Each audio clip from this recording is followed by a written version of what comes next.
Muy buenos días, mis estimados participantes del Seminario de Violencia de Género.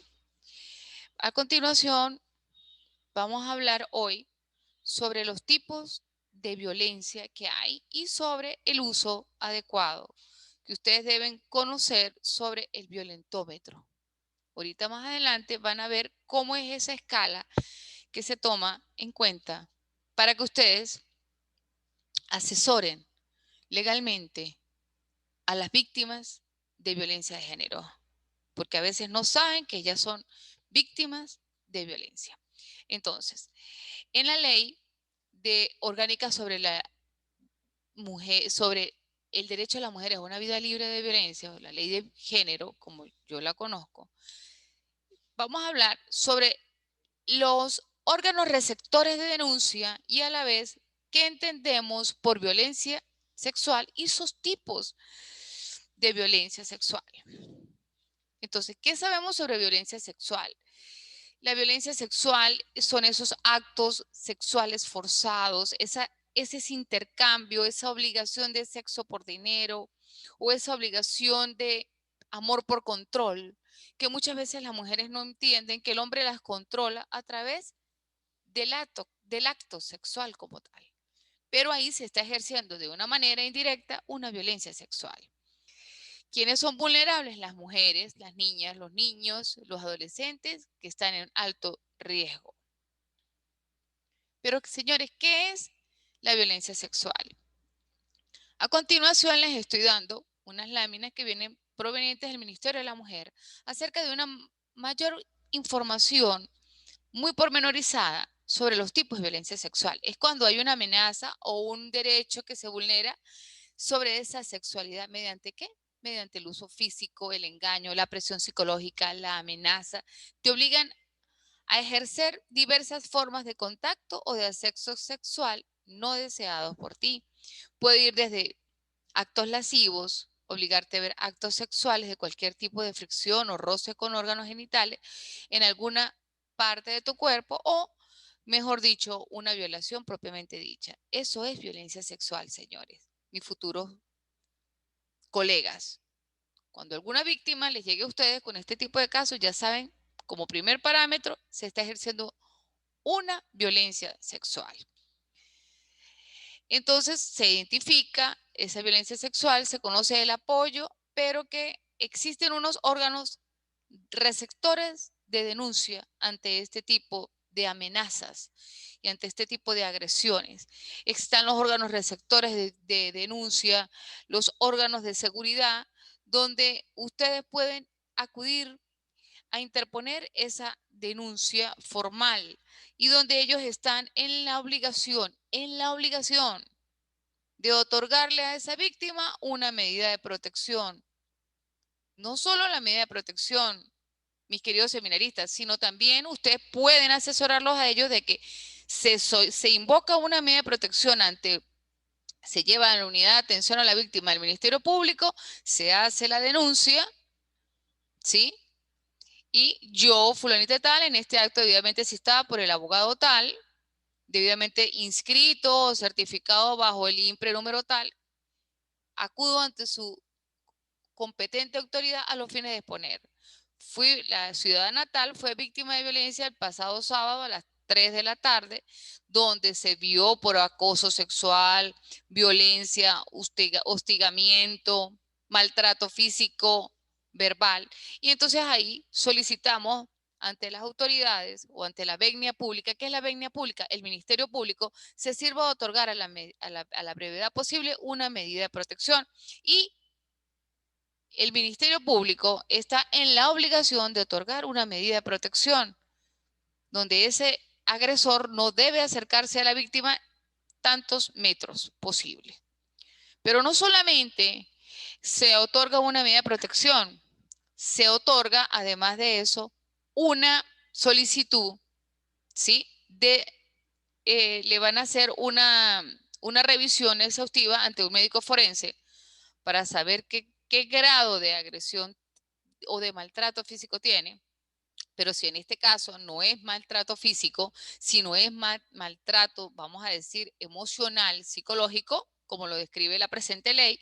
Entonces, los órganos del Ministerio Público están en obligación en los tribunales de justicia o los entes regionales acerca de ese cuidado y esa vigilancia pormenorizada contra las víctimas, especialmente vulnerables, a llevarlos a un asesoramiento y a un empoderamiento para los chequeos con psicólogos, para revisiones psicológicas periódicas.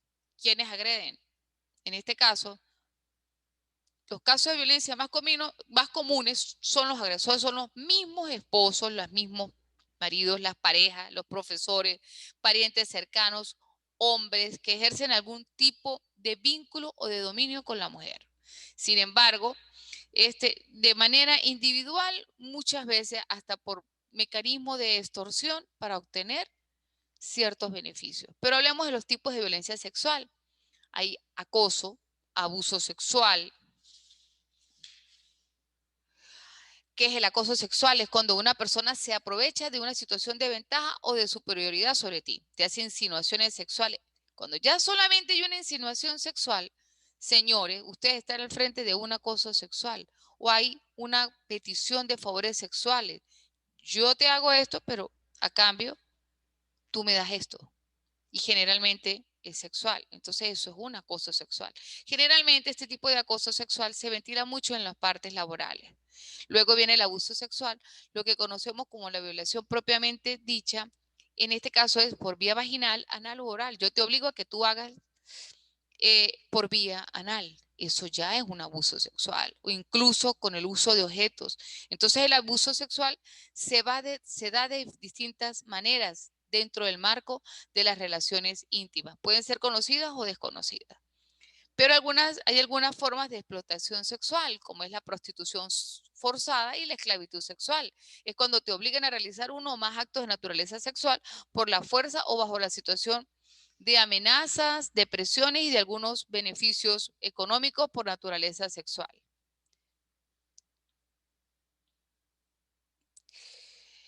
Aquí estoy viendo, les estoy señalando a ustedes en las láminas, estoy buscando la parte de la esclavitud sexual, que te engañan. Te engañan.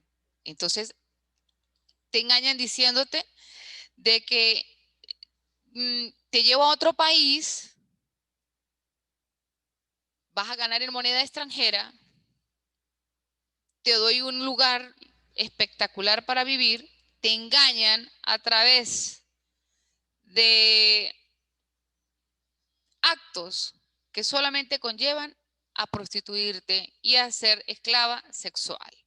Entonces, nosotros aquí vemos muchas características de la violencia sexual, pero hay un artículo que me llama poderosísimamente la atención, que es el acto carnal con víctima especialmente vulnerable. Y créanme, señores, en el Tribunal de Violencia se ven muchísimos casos de este tipo. ¿En qué sentido? El artículo 44, ordinal 1, nunca se les olvide, cuando les llegue una niña que ha sido abusada sexualmente, ¿cómo se llama eso? Víctima, acto carnal con víctima especialmente vulnerable.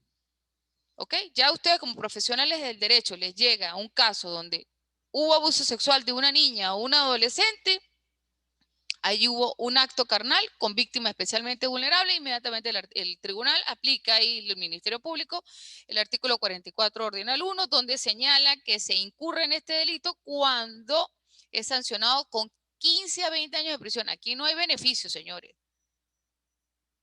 En este tipo de delitos no hay ningún tipo de beneficio, no hay redenciones, no hay el 2 por 1, no. Aquí usted comita esa pena íntegra. Y entonces se da en perjuicio de la mujer vulnerable en razón de qué? De su edad. A veces, en todo caso, cuando es el ordinal 1, cuando es una víctima especialmente vulnerable, generalmente en el ordinal 1 y se aplica el 44 ordinal 1. Colega, se habla así. Se aplica el 44 ordinal 1. Ajá, ustedes ya saben que es un acto carnal con víctima especialmente vulnerable a una menor de una edad inferior de 13 años. Entonces, hubo un abuso sexual, una violencia de una niña de 13 años, inmediatamente hay un acto carnal con víctima especialmente vulnerable, inmediatamente se traslada a la medicatura forense y con las agujas del reloj se va viendo qué tipo de defloración hubo en ese acto carnal. Esas son las primeras pautas a seguir. Inmediatamente se detiene al presunto agresor y se hacen todas las medidas pertinentes en el caso y se hace un careo con el agresor, con el presunto agresor. Hasta tanto no se demuestre lo contrario. Muchas veces se buscan también rasgos seminales, que muchas veces puede quedar porque el semen queda vivo 2-3 días y por el calor que presenta la vagina o ese conducto, él puede vivir 2-3 días y es más fácil por el ADN del semen, de la parte seminal, determinar si efectivamente fue el agresor. Pero muchas veces no es posible en ese momento, no es en ese instante. Entonces, ¿qué pasa? A veces con una prenda de vestir también se lleva a la medicatura forense y se ven los rasgos seminales que puede haber en esa prenda de vestir. Pero muchas veces el acto sexual ocurrió hace 15 días. Quiere decir que la prenda de vestir ya no sirve, ya no nos sirve como una experticia, como una valoración de prueba, ya no nos sirve, porque ya pasó el tiempo determinado y ya ese semen ya murió. Entonces, se hace un interrogatorio a la víctima. Se hace un careo, no solamente con psicólogos, con un equipo interdisciplinario que cuenta el Tribunal de Violencia. Pasa por el médico, pasa por el psicólogo y pasa por el profesional, en este caso, para determinar las distintas declaraciones y para saber si las mismas declaraciones coinciden en el momento que la víctima la da, porque muchas veces no coincide. Muchas veces dicen, no, llegó, me besó, hizo esto. Y entonces usted dice, ah, bueno, pero lo hizo un señor de tanta edad. Ajá. A una víctima especialmente vulnerable, un ordinal 1, inferior a 13 años. Ajá. Pero resulta que usted hace un careo a esa niña. No, lo que hizo el señor fue darme un besito aquí en la mejilla. Ahí no hay delito. ¿Y hizo algo más? No. Se sobresee el caso. Quiere decir que se archiva el caso.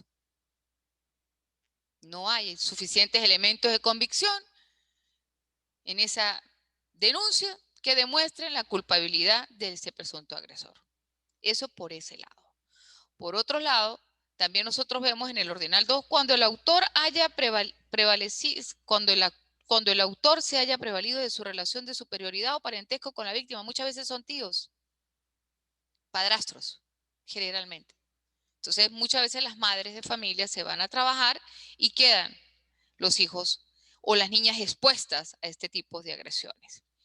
Hablando en torno también del violentómetro, creo que la lámina está por aquí, del violentómetro, en la lámina se muestran los tipos de violencia, ustedes lo van a ver en las láminas, porque ya están en plataforma, cómo empieza o cómo tú tienes que tener cuidado en el violentómetro. ¿Qué es el violentómetro? El violentómetro es el que mide, ¿sí? En estos casos, qué tipo de violencia o qué tipo de amenaza estás siendo tú como mujer víctima de violencia psicológica o sexual, qué tipo de violencia incurren en estos casos. ¿Cómo empieza el violentómetro? Empieza, señores, por el celo. Empiezo a celar. Ya por ahí empieza a ejercer violencia. Te estoy celando. Te estoy vigilando. ¿Dónde estabas? Ahí ya empieza a subir. Luego empiezo con las ofensas. Luego te grito. Luego te humillo. Luego te descalifico. Tú no sirves para nada. Entonces ahí ya tú tienes que tener cuidado. Luego viene la otra parte del violentómetro que dice reacciona, estás en riesgo.